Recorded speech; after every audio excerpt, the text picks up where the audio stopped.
আসসালামু আলাইকুম, সবাইকে স্বাগত জানাচ্ছি বিডি নিউজে। আপনাদের সঙ্গে আছি আমি সুরভি দিবা। অদ্ভুত কিছু দাবি তুলে ছাত্র সংসদ নির্বাচন বাতিলের দাবিতে আন্দোলনের নামা ছাত্রদলের সাম্প্রতিক তৎপরতা শুধু একটি সংগঠনের কৌশলগত দুর্বলতাই নয়, বরং জুলাই পরবর্তী বাংলাদেশের ছাত্র রাজনীতি ও সামগ্রিক রাজনৈতিক সংস্কৃতির গভীর রূপান্তরের প্রতিচ্ছবি হিসেবেই বিবেচিত হচ্ছে।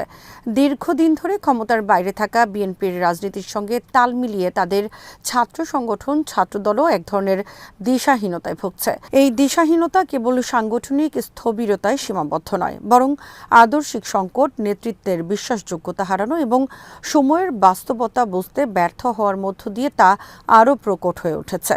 গণতান্ত্রিক প্রক্রিয়াকে শক্তিশালী করার বদলে নির্বাচন এড়িয়ে যাওয়ার প্রবণতা ছাত্রদলের রাজনীতিকে প্রশ্নবিদ্ধ করছে এবং একই সঙ্গে ছাত্র সমাজের কাছে তাদের গ্রহণযোগ্যতাকে আরও ক্ষয় করছে। আরও বিস্তারিত থাকছে ওয়াহিদ ফারুকীর প্রতিবেদনে।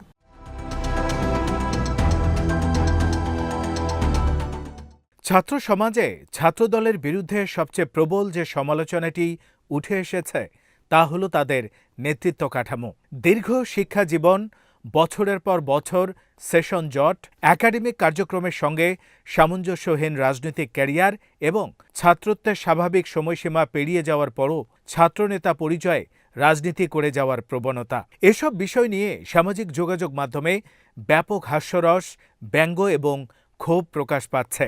তরুণ শিক্ষার্থীরা প্রশ্ন তুলছে, যারা নিজেরাই ছাত্র জীবনের স্বাভাবিক গতি হারিয়ে ফেলেছেন, তারা কিভাবে নতুন প্রজন্মের স্বপ্ন, আকাঙ্ক্ষা এবং সমস্যার প্রতিনিধিত্ব করবেন।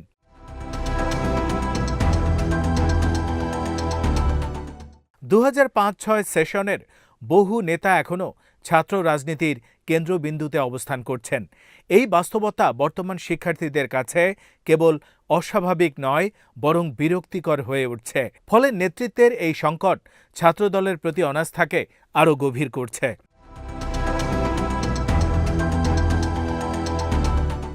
জুলাই বিপ্লব পরবর্তী সময়ে দেশের তরুণ প্রজন্ম রাজনীতির সম্পর্কে যে নতুন মনোভাব গড়ে তুলেছে তা আগের যে কোনো সময়ের চেয়ে আলাদা। তারা আর শুধু দলীয় পরিচয় বা ঐতিহাসিক অবদানের উপর ভিত্তি করে কাউকে গ্রহণ করতে রাজি নয়। পুরনো ধ্যানধারণা, বড় ভাই বা আদু ভাই নির্ভর আনুগত্যের রাজনীতি, গডফাদার সংস্কৃতি এবং পেশিশক্তির প্রদর্শন, এসবের প্রতি তাদের এক ধরনের স্বাভাবিক বিতৃষ্ণা তৈরি হয়েছে।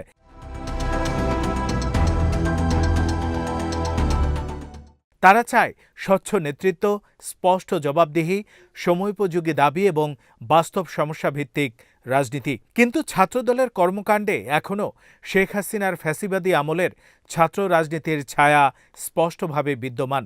দখলদারিত্ব, শক্তি প্রদর্শন, প্রশাসনের সঙ্গে অঘোষিত বোঝাপড়া এবং ভিন্নমত দমনের প্রবণতা, এই কারণেই ছাত্রদলের প্রতি নতুন প্রজন্মের আগ্রহ কমে যাচ্ছে এবং সংগঠনটি ধীরে ধীরে নতুন নেতৃত্ব সংকটে পড়ছে। নির্বাচন কমিশনে এসে নির্বাচন কমিশনকে চোখ রাঙানি দেন। বড় ভাই নির্ভর পেশি শক্তির রাজনীতিকে ছাত্ররা যে কার্যত প্রত্যাখ্যান করেছে তার বাস্তব প্রমাণ পাওয়া গেছে সাম্প্রতিক একাধিক ছাত্র সংসদ নির্বাচনে।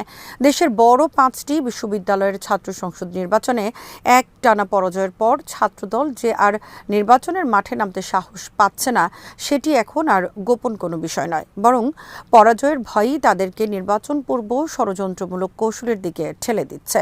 শাহজালাল বিজ্ঞান ও প্রযুক্তি বিশ্ববিদ্যালয়ের ছাত্র সংসদ নির্বাচন বন্ধ করার জন্য তাদের মরিয়া চেষ্টা এই বাস্তবতারই প্রতিফলন।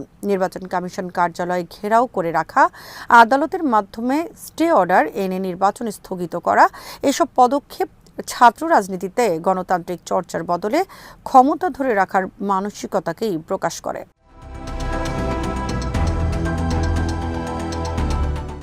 এই ধরনের পদক্ষেপ যে গণতান্ত্রিক ছাত্র রাজনীতির সঙ্গে সামঞ্জস্যপূর্ণ নয় তা নিয়ে দেশের বিভিন্ন বিশ্ববিদ্যালয়ের ছাত্র সমাজ একমত। ঢাকা বিশ্ববিদ্যালয় সহ দেশের প্রধান বিশ্ববিদ্যালয়গুলোর ছাত্র সংসদগুলো ছাত্রদলের এই কর্মকাণ্ডকে প্রত্যাখ্যান করেছে। নির্বাচিত ছাত্র নেতারা স্পষ্ট ভাষায় বলেছেন, জুলাইয়ের আকাঙ্ক্ষা ছিল একটি গণতান্ত্রিক রাষ্ট্র ব্যবস্থার স্বপ্ন বাস্তবায়ন করা, যেখানে মত প্রকাশের স্বাধীনতা থাকবে, নির্বাচনের মাধ্যমে নেতৃত্ব নির্ধারিত হবে এবং ছাত্র সমাজ নিজস্ব প্রতিনিধিত্বের সুযোগ পাবে। ছাত্র সংসদ নির্বাচন বাধাগ্রস্ত করা মানেই সেই স্বপ্নকে নস্যাৎ করার চেষ্টা।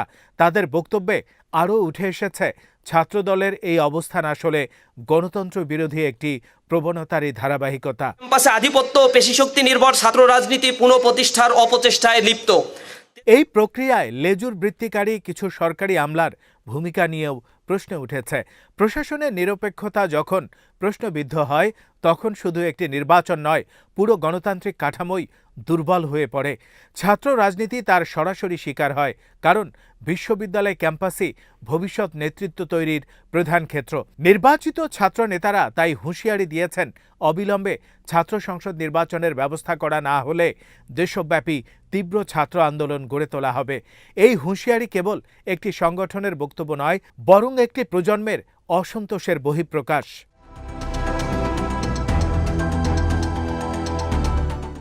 এদিকে তারেক রহমান দেশে ফেরার পর বিএনপি ও তার ছাত্র সংগঠনের নেতাকর্মীদের মধ্যে এক ধরনের অতিরিক্ত প্রত্যাশা তৈরি হয়েছিল। তারা ভেবেছিলেন তথাকথিত তারেক ম্যাজিক দিয়েই সব রাজনৈতিক সমীকরণ বদলে যাবে এবং ছাত্র রাজনীতিতেও ছাত্রদল আবার আধিপত্য প্রতিষ্ঠা করতে পারবে। কিন্তু বাস্তবতা যে সম্পূর্ণ ভিন্ন তা জগন্নাথ বিশ্ববিদ্যালয়ের ছাত্র সংসদ নির্বাচনের ফলাফল স্পষ্টভাবে দেখিয়ে দিয়েছে। সেখানে ছাত্রদলের ভরাডুবি প্রমাণ করেছে দেশের তরুণ প্রজন্মের কাছে তারেক রহমান এখনও কোনো নতুন রাজনৈতিক আবেদন তৈরি করতে পারেননি। ব্যক্তিনির্ভর রাজনীতির যুগ যে অনেকটাই শেষ হয়ে এসেছে, এই পরাজয় সেটি চোখে আঙ্গুল দিয়ে দেখিয়ে দিয়েছে।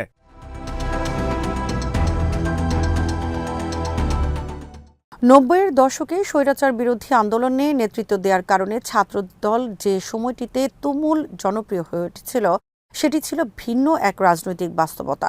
সেই সময় ডাকসুতে ছাত্রদলের ভূমিধ্বস বিজয় ছিল একটি গণ আন্দোলনের স্বাভাবিক প্রতিফলন। কিন্তু সেই ঐতিহাসিক স্মৃতি আঁকড়ে ধরে বর্তমান প্রজন্মকে আকৃষ্ট করা সম্ভব নয়। সময় বদলেছে, রাজনীতির ভাষা বদলেছে, ছাত্রদের চাহিদাও বদলেছে। জুলাই বিপ্লবের পর ছাত্ররা লেজুর ভিত্তিক ছাত্র রাজনীতি থেকে মুখ ফিরিয়ে নিয়েছে এবং স্বতন্ত্র, জবাবদিহিমূলক ও আদর্শ ভিত্তিক রাজনীতির দিকে ঝুঁকেছে। তারা আর কোনো দলের ছায়া সংগঠন হয়ে থাকতে চায় না, বরং নিজেদের স্বার্থ, অধিকার ও ভবিষ্যৎ নিয়ে সরাসরি কথা বলতে চায়।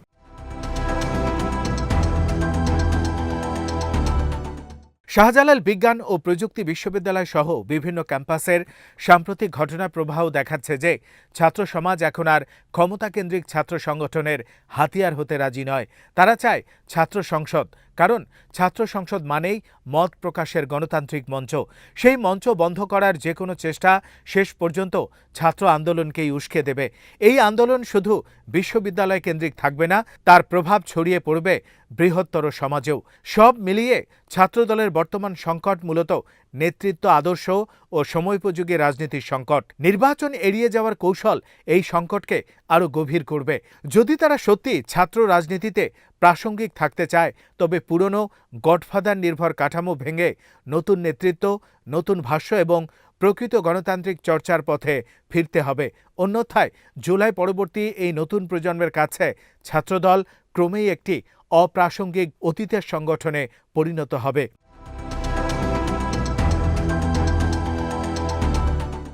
এই অবস্থানের প্রভাব যে শুধু বিশ্ববিদ্যালয় কেন্দ্রিক ছাত্র রাজনীতিতেই সীমাবদ্ধ থাকবে না, তা নিয়েও রাজনৈতিক বিশ্লেষকদের মধ্যে আলোচনা চলছে।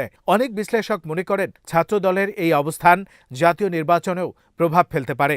যদিও কেউ কেউ যুক্তি দেন, জাতীয় নির্বাচনে যেহেতু বিভিন্ন শ্রেণী পেশার মানুষ অংশগ্রহণ করেন, তাই বিশ্ববিদ্যালয় কেন্দ্রিক ছাত্র সংসদ রাজনীতির প্রভাব সেখানে সীমিতই থাকবে।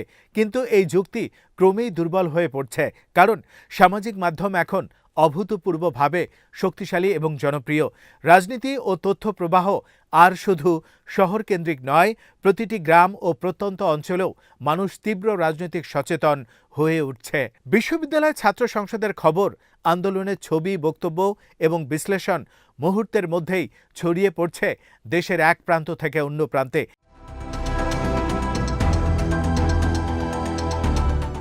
এই বাস্তবতায় বিশ্ববিদ্যালয়ে ছাত্র রাজনীতির ঢেউ যে গ্রামে গঞ্জে ছড়িয়ে পড়বে না, এই কথা বলার সুযোগ প্রায় নেই। বরং ছাত্রদের রাজনৈতিক চেতনা ও অভিজ্ঞতা ভবিষ্যতের ভোটার হিসেবে তাদের আচরণকে প্রভাবিত করবে। বিএনপির মতো একটি বড় রাজনৈতিক দলের ছাত্র সংগঠনের এমন দুরবস্থা শুধু ছাত্র সমাজের কাছেই নয়, বরং দেশের সাধারণ মানুষের কাছেও দলটির কর্মকাণ্ড সম্পর্কে নতুন করে প্রশ্ন তুলছে। অনেকের চোখে বিএনপি এখনও নতুন আশার সঞ্চার করতে পারছে না। ফলে আগামী নির্বাচনে ছাত্র সংসদ রাজনীতির প্রভাব সরাসরি বা পরোক্ষভাবে জাতীয় রাজনীতিতে প্রতিফলিত হবে, এই সম্ভাবনা ক্রমেই জোরালো হচ্ছে।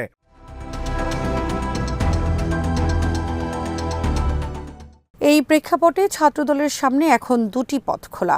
একদিকে পুরনো কৌশল আঁকড়ে ধরে ধীরে ধীরে প্রাসঙ্গিকতা হারানো, অন্যদিকে আত্মসমালোচনা করে নতুন বাস্তবতার সঙ্গে খাপ খাইয়ে নেয়া। জুলাই পরবর্তী প্রজন্ম স্পষ্ট করে দিয়েছে তারা আর ভয়, দখলদারিত্ব বা গডফাদার সংস্কৃতির রাজনীতি মেনে নেবে না। যারা এই বার্তা বুঝতে ব্যর্থ হবে, ইতিহাস তাদের পাশ কাটিয়ে এগিয়ে যাবে। ছাত্রদলের ভবিষ্যৎ তাই নির্ভর করছে তারা আদৌ এই পরিবর্তনের স্রোতকে বুঝতে পারছে কিনা এবং সেই অনুযায়ী নিজেদের রূপান্তর করতে পারছে কিনা। আজ এখানেই শেষ করছি। সবাই ভালো থাকুন, সুস্থ থাকুন আর দেখতে থাকুন বিডিভিউজ। চ্যানেলটি ভালো লাগলে সাবস্ক্রাইব করুন, সংযুক্ত থাকুন আমাদের ফেসবুক পেজে। আল্লাহ হাফেজ।